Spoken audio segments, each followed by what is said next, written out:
Big decisions are looming for Kyrie Irving and the Brooklyn Nets. So Kyrie is about to enter the last year of a $36.5 million deal. Kai's got a player option for next year. If he opts to accept it, he'll make that money. If he declines it, technically he could be a free agent this summer in hopes of the Brooklyn Nets giving him the max dollar, which is around 5 years, $246 million in super max money, which would keep Kai in Brooklyn through the 26-27 season. Keep in mind, Kevin Durant is already locked up to the 25-26 season, and Joe Harris is locked up through 23-24.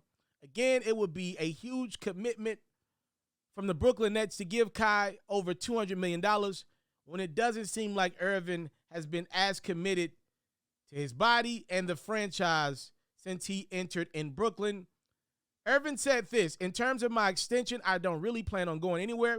So like I said, this is added motivation for our franchise to be at the top of the league for the next few years. And I'm just looking forward to the summer building with our guys here. When I say I'm here with Kev. I think that it really entails us managing this franchise together alongside the owner, Joe, and Sean Marks, the general manager. Just our group of family members that we have in our locker room and our organization. So it's not just about me and Kev. I don't want to make it just about that. We are cornerstones here, but we have a few other guys that we are under contract with. I think we just got to make some moves this offseason, really talk about it, really be intentional about what we are building here in Brooklyn. That's from the desk of Kyrie Irving. I'm not going to lie to you guys. This is a tough decision, not for Kyrie Irving, but for the Brooklyn Nets. Okay, it's been 3 years of Kyrie Irving and Kevin Durant in Brooklyn. Obviously, year one, Durant didn't play. He was out following the Achilles injury he suffered in the finals with the Warriors. Kyrie did not have an Achilles injury. He did not finish that first season. He started out really well, got hurt, played again, then got injured again. Last year for the Brooklyn Nets, Kyrie Irving did not finish the season. The Nets were dominating that series with a healthy Kyrie. He got hurt. They lost in 7 games to the Milwaukee Bucks in the second round of the playoffs. This season, Kyrie Irving unavailable due to the vaccine mandate that was present in New York. Nets say enough is enough. KD's getting hurt out there. Come back, Kyrie. Then the mandate also gets lifted in Brooklyn.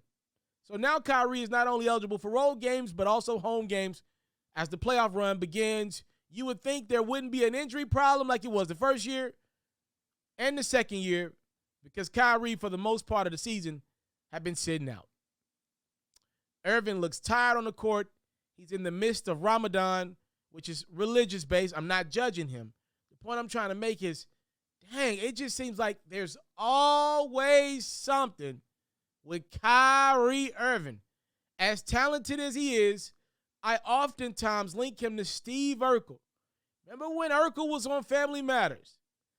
Urkel, as talented and as smart as the brother was at his craft, he could make anything. Literally was cloning Stephon. You always knew at the end of the episode, Urkel was going to do something ignorant to end that bad boy with you laughing at how goofy and clumsy he is. Well, Kyrie, to the best of my knowledge, is not a goofy guy, but the same premise applies. Irving is like Urkel. There is always something going on with Kyrie Irving that keeps him away from playing basketball. Whether it's a protest when they're storming the Capitol, he's unhappy with LeBron having too much power in Cleveland. He's lying to the Boston fans, saying he's going to be there as long as they'll have him. He's injuring something. He's been very injury-prone throughout his career. More times than not, he ends his season on the mend. And then the 1 year that he's healthy, fresh this year, because he missed most of the regular season to be healthy, his Brooklyn Nets get bounced in the first round. If I'm the Brooklyn Nets, I don't know what the heck I do. I believe they're stuck with Kyrie. Because if you don't sign him, you can't replace the talent that this brother is on the court. And it seems like Kevin Durant likes the brother a lot off the court. You can't sign him to a long deal. I just read an article from the New York Post that the Brooklyn Nets, their owner specifically, Joe Tsai, lost maybe $100 million this year because of the Nets underperforming, the fact that he's paid so many guys money. Keep in mind, Joe Harris on a big deal. They had Harden on a big deal as well.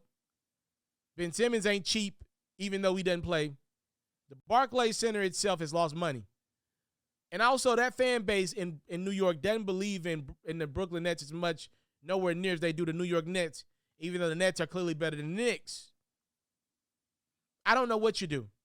Teams around the league, even if Kyrie was free, they wouldn't touch him. But if the Brooklyn Nets don't give that man the most money he can make day one of free agency of the offseason, he's going to look at it as a slap in the face. And I don't know what Kyrie will do in response. Will he even show up to work at all next year? Will he pull a Ben Simmons, who ironically is his teammate? I don't know. I would be too scared to give him $5,245. But in this world where NBA athletes run the league, there's no way Kyrie's accepting that last year, that player option, when he can make more money and secure more of his future.